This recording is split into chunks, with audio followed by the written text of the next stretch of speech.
There's a particular pattern that I've observed in both leadership and life that I want to share with you today. One that keeps us trapped in cycles of frustration despite our best efforts to resolve them. I call it the scaffolding trap.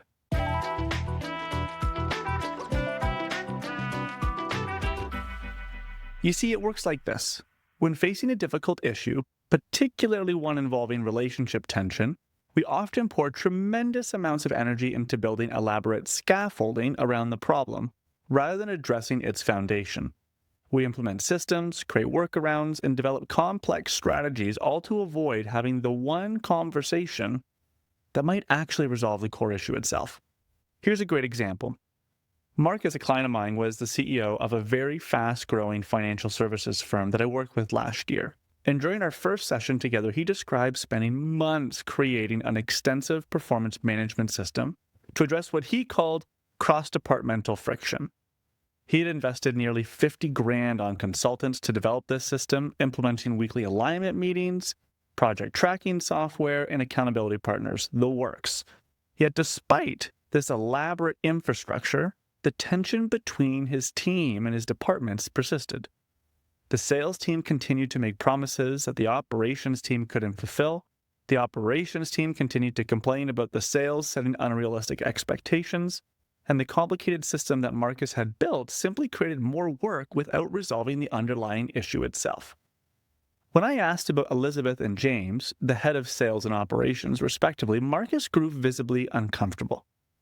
He acknowledged that while both were exceptional at their individual roles, they had never really gotten along.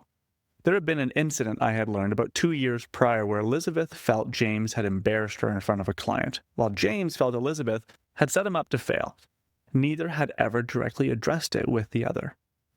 When I asked Marcus if he had facilitated a conversation between them, he really quickly admitted that this just wasn't his style. He described himself as a systems guy who believed that with the right structure in place, people would find their way through conflict naturally on their own. There it was, $50,000 worth of scaffolding built around a conversation no one was willing to have. But this pattern doesn't just show up in business. It appears in our most intimate relationships as well. I worked with Sarah, a successful CFO at a wholesale distribution company, and her husband David, who had left his career to be the primary care provider for their 2 kids.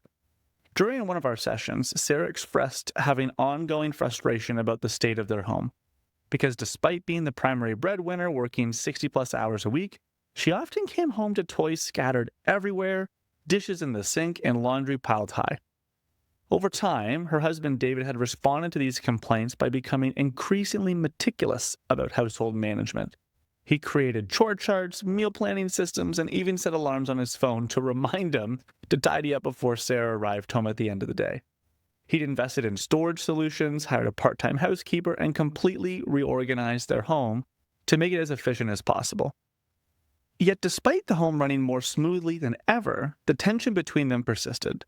David felt increasingly anxious about meeting his wife's standards, while Sarah still seemed frustrated and distant when she came home from work. When we dug deeper, something really important started to emerge. Sarah's complaints about the house weren't actually about the house at all. What she was truly missing was feeling appreciated and admired for her contributions to the family. As the breadwinner working long hours away from her children, she carried guilt about her absence and craved recognition that her sacrifice mattered to her family. David, hearing only criticism about household management, had poured his energy into creating systems to fix what he thought was the problem, when the real issue lay buried beneath years of unexpressed emotions and needs. David's elaborate systems, his scaffolding, allowed both of them to avoid the vulnerability of asking deeper questions. What are we really seeking from each other? What part of you do I not see or understand? What are we afraid might happen if we have this conversation? In both scenarios, what's most striking is how conscientious the scaffolding appears. Marcus wasn't neglecting his leadership responsibilities, actually quite the opposite. He was working overtime, investing significant time and energy, and demonstrating genuine commitment to solving the problem. David wasn't ignoring Sarah's complaints. He was working diligently to address exactly what she had articulated. This is what makes the scaffolding trap so insidious. Our hyperfunctioning looks remarkably like caring. We can point to all the things we're doing as evidence of our commitment, and we protest when the results don't match our efforts. But hyperfunctioning often serves as a very sophisticated avoidance strategy. It keeps us safely in action mode where we feel competent and in control, rather than in conversation mode where we might feel vulnerable and uncertain. While scaffolding might temporarily hold things together, let me tell you, the long-term costs are substantial. For Marcus, his elaborate performance management system actually decreased overall productivity as team members spent way more time documenting their work than actually doing it. More importantly, the underlying tension between Elizabeth and James continued to spread through the organization, creating factions and eroding trust. For Sarah and David, their situation created a home where physical needs were meticulously met, but emotional needs remained unaddressed. David grew increasingly anxious about household management, while Sarah felt increasingly isolated in her desire for appreciation. Their children, meanwhile, were witnessing a relationship where love was expressed through tasks rather than connection, a model that would shape their own understanding of relationships for years to come.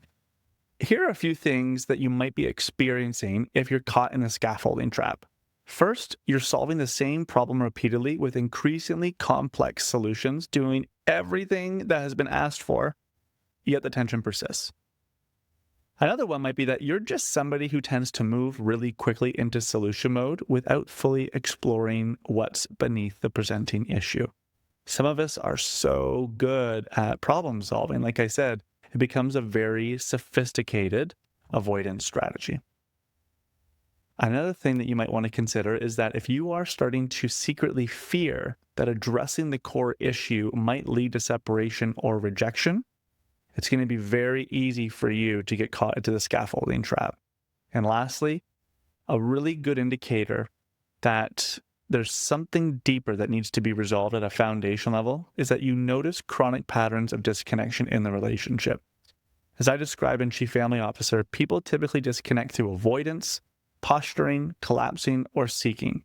So if you've been experiencing something like this in a very chronic way within your relationships, it's a good indicator that there might be a foundational issue that isn't being addressed. So how do you escape this trap? How do we find the courage to address foundations instead of building more elaborate structures around them? Well, first, we must recognize that beneath most scaffolding lies a conversation that we're avoiding. When I asked Marcus what conversation he was avoiding with Elizabeth and James, he revealed that his fear of bringing them together to address the conflict might result in one of them leaving, a risk that he felt he just couldn't afford, given their importance to the company's success. And when I asked Sarah and David the same question, I learned that Sarah feared appearing ungrateful or selfish if she admitted that a clean house wasn't actually what she needed. David, meanwhile, was afraid that if the household systems weren't the real issue, he would have to confront deeper questions about his contribution to the relationship and family, something that felt like a bit of a black box. He didn't know what that meant, let alone where to begin. The path forward begins with naming these fears. First to ourselves, then eventually to those involved. This doesn't guarantee a particular outcome, but I can tell you that it creates the possibility of authenticity and truth, which is the only foundation sturdy enough to build upon. For Marcus, this meant finally bringing Elizabeth and James together, acknowledging the elephant in the room and creating a space for them just to address this long-standing grievances with his support. It wasn't a comfortable conversation, but it was clarifying. Both leaders expressed frustration. Neither Marcus nor the other person had really fully understood. If people knew better, they would do better. I firmly believe that. While the conversation didn't instantly transform their relationship, it did establish a new baseline of honesty from which actual progress became possible. For Sarah and David, it meant having a series of conversations that moved beyond household management to deeper needs and desires. Sarah was able to articulate her need for appreciation and recognition beyond just a clean house, and David shared his fear that his contribution as a stay-at-home parent wasn't valued in the way that Sarah's career accomplishments were. They discovered that his obsessive cleaning was partly an attempt to prove his worth in a role that society often undervalues. These revelations didn't immediately solve their issues, but they created context. They created compassion from which new patterns could start to emerge. There's a paradox in leadership in life that continues to humble me. Often, the very conversation we're most committed to avoiding is precisely the one we most need to have. We build scaffolding because we care, because we want to solve problems without risking the relationships that matter to us. But I need to tell you, in doing so, we often prevent the very depth of connection we're trying to cultivate in the first place. True leadership, whether it's in an organization or a family, requires the courage to go beyond unnecessary scaffolding and address foundations directly. It means asking, what conversation am I avoiding? What am I afraid might happen if I have it? What might become possible if I find the courage to try? As Marcus discovered with his executive team and Sarah and David found out in their marriage, the conversation you're avoiding is rarely as devastating as you fear. And it's often the doorway to the very resolution you've been seeking all along. Remember, the obstacle isn't something to work around. It's often the very path you need to walk. So let me ask you, what conversation have you been avoiding?